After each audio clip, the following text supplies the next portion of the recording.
Hi guys, it's Crystal. I was asked by a friend to convert this photograph to black and white so that she could see the process and how I did it. This is the original photo, and on most photographs what I do is I bring my highlights all the way down and my shadows all the way up. And this basic panel, that's usually the first thing that I do. Then I adjust my whites and blacks. But for this photograph, what I did is I actually converted it to black and white first, and then I created my adjustments.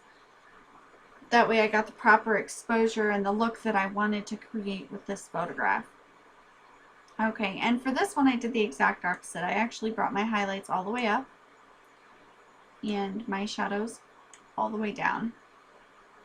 And then I held the Alt or Option key and drug my white slider up until I started seeing a couple of dots. Let me see here. My computer's lagging just a little bit.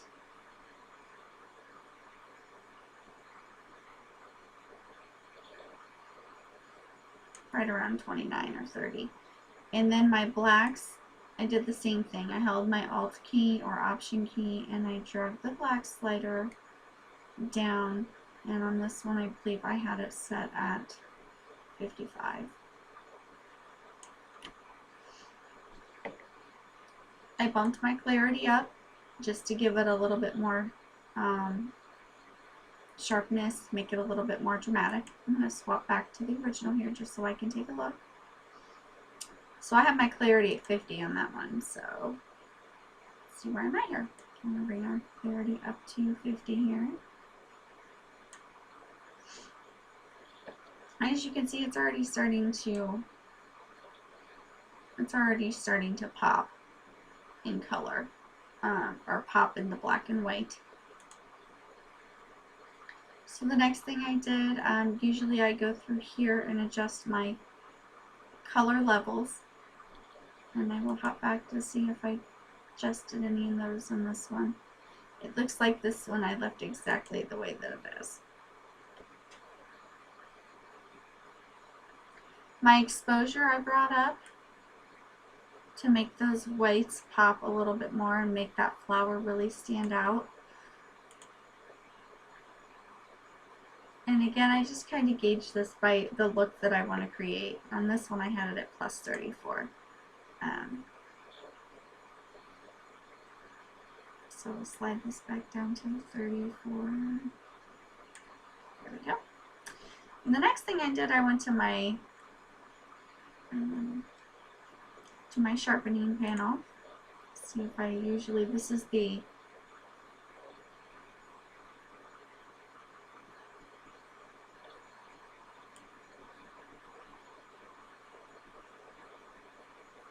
looks like I did my sharpening to 56 and my luminance to 30. So I bring our sharpening up to 56. My luminance I will bring up to 30. Here we go.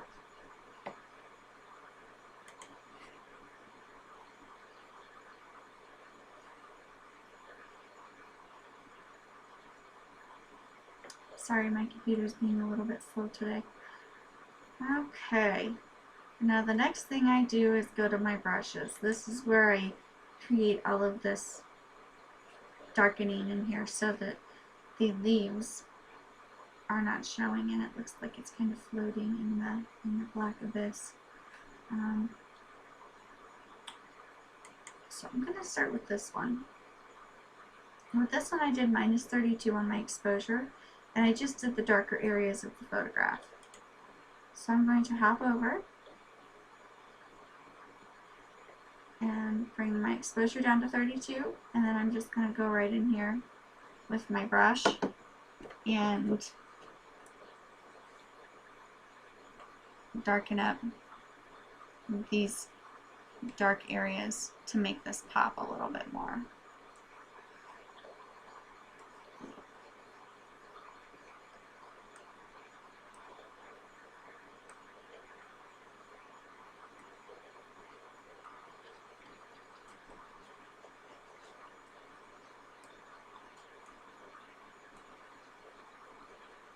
And I'm just doing this to add a little bit more contrast and a little bit more of a dramatic effect to the photograph.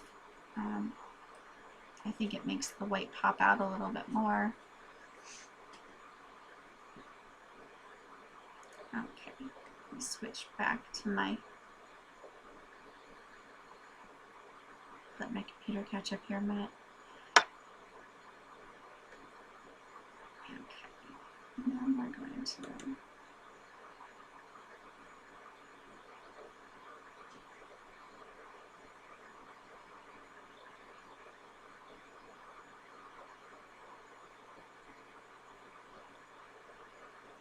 my computer's being extra slow today.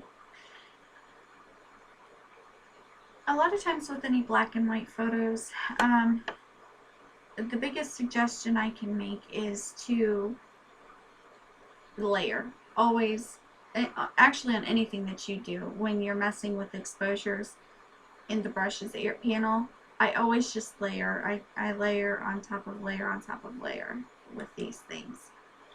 Okay, let's see where I'm at. Okay, that looks about good. That's about what I did. Okay, so then next thing I'm going to do is go up here. And this one I did my exposure plus 29 because I really wanted to make the white pop in this. So let me go back to my other picture here. And I'm going to bring my exposure. I'm going to actually, you always want to make sure you're on a new brush. And I'm going to bring my exposure up to plus 29.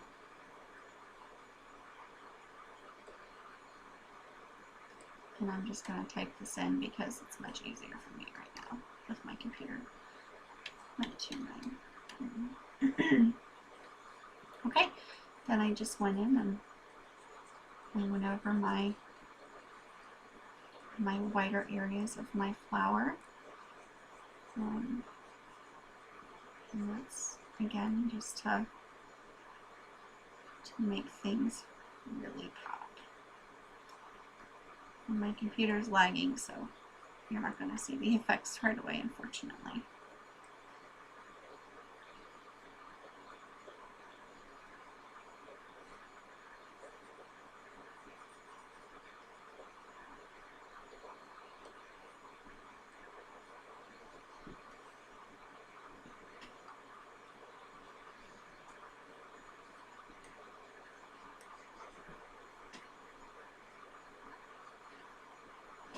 And as soon as that one is done, we will switch back over to the other photograph.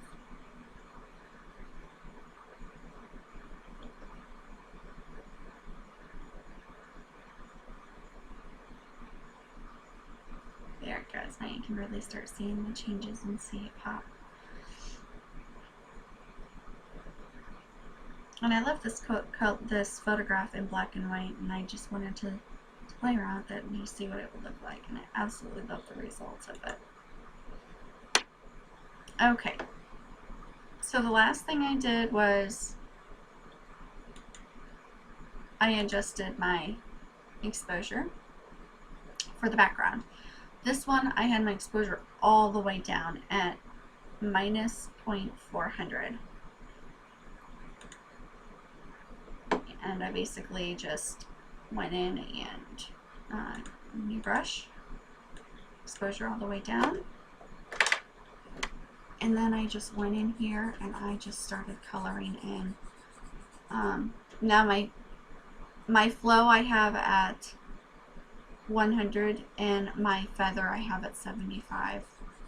You can kind of see that over there on the one side of the panel.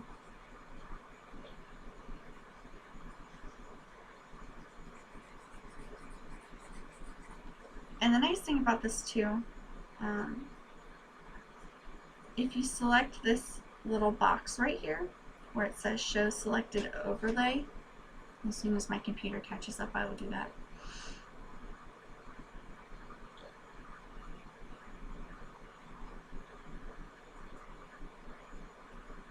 And I'll be able to see just exactly what I've colored in. And a lot of times I have to go back in and work on work on some of my areas just to make sure that I've got it completely covered, like right here where I didn't get it, and right in here. I'm going to do this a lot faster than what my computer is actually going to catch up with me. I have a UG tablet. It's kind of like the Wacom tablets that you see with the pen. So my computer does not want to keep up with me because I'm actually doing it a lot faster than what my computer is working today.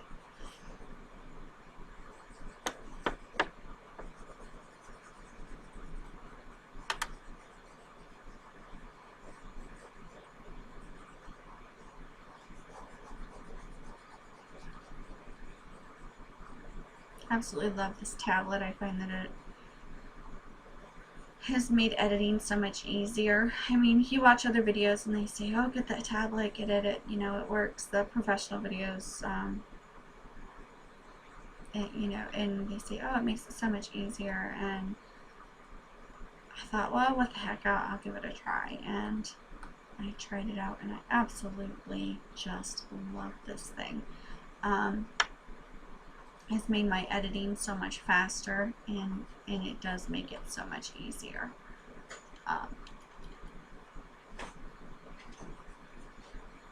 This one I got on Amazon. I think I only paid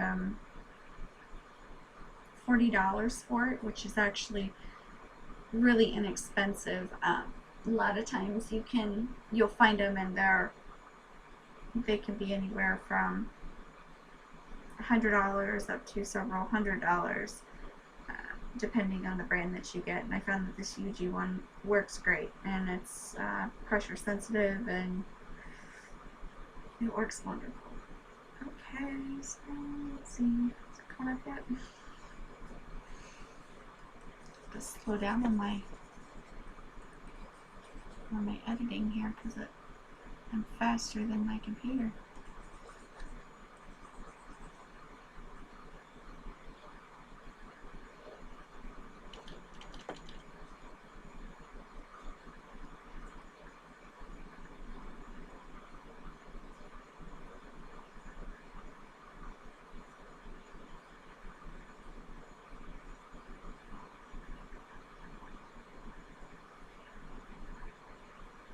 There it goes.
Alright, so I'm going to stop here because I'm going to run out of time before my computer actually catches up.